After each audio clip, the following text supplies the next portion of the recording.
Hello guys, magandang umaga po sa inyo lahat. Welcome to my vlog, Kabayan sa Dubai. Kamusta po kayo? Guys, maglo-load po kami uli ng mga pumps motor material po guys. Papakita ko po sa inyo kung ano po yung ilo-load namin mga pumps motor po guys. Tara po, tingnan po natin. Guys, narito po kami ngayon sa pumps service. Welcome to my vlog, chupot-chupot!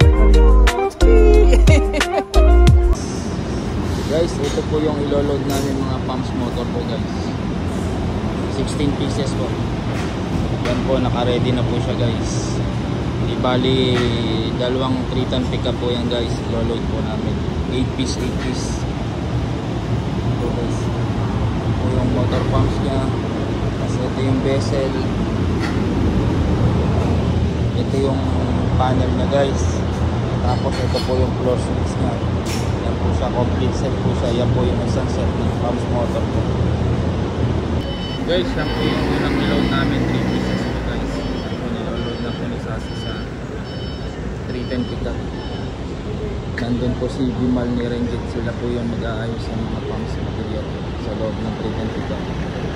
Guys, di bali, ito na po yung pang-anim na niload namin sa 310 pickup guys.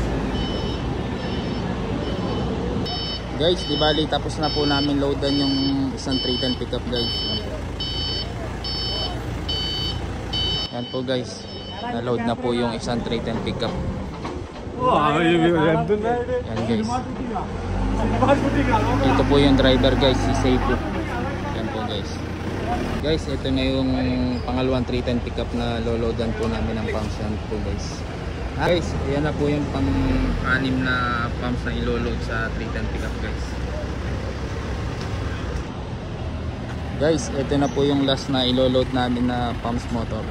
Yan po. Di bali 8 pieces po siya uli guys.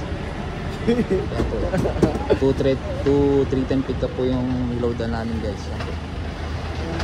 Guys, ito na po yung naloadan namin na pangalawang 310 pickup guys. Tapos na po mag-load guys. Yan. Ito po ang driver guys, si Seifu. Guys, di bali tapos na po kami mag-load ng mga pumps material po. Thanks for watching. Follow me and subscribe to my channel, Kabayan sa Dubai. Thank you. Bye-bye.